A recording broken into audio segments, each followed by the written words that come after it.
Masage maralgi matung ina NIA na fakhriba mi aduga icham chamjaba angang anibu fazanduna thamlaga makoiga onesi haiba wafam asi tabada nuwaitaba amadi oiroidaba wafamni masage maralgi matung ina lengakna fakhibadi aingi thongda changsin biyo amadi maralezajaba angang ani athubada thadok pirak karigumba thadok pirak taba taragadi akanba khongjang sangsilaklagani hari wafam asingasi arapti maning lekai pauna mongfamgi merapaibi amadi lilongi muslim ichil inaw singa punna changsin Minaba Koki Kulai Piba Singna Fazanduna Tamkraga, Hauzik Fawa Kanba Ngamdaduna Lairiba Angang Anibu, Atubada Tadok Piraknaba, Haukiba Kongzang Amada Kongzang Loi Oidibi Ima Amana Fongdora Kibani.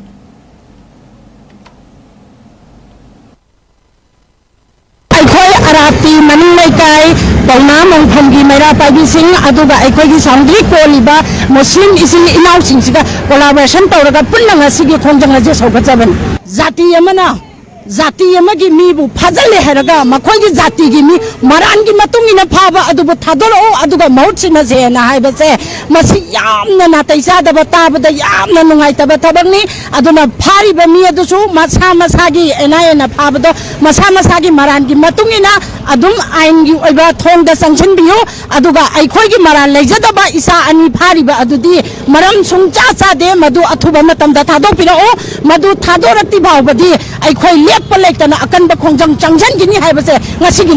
lenga kasi da haijari gari gumba si minister na ngasi hai gi ba wafam adu thabak ta onthok pira u thabak ta onthok pirak ta ba taraga di ai khoi na ngasi sangjali ba kongjang ase makha ta na leptana adum changjan gi ni hai ba wase ngasi gi lenga ta ai khoi na akan ba wafam oina thamjari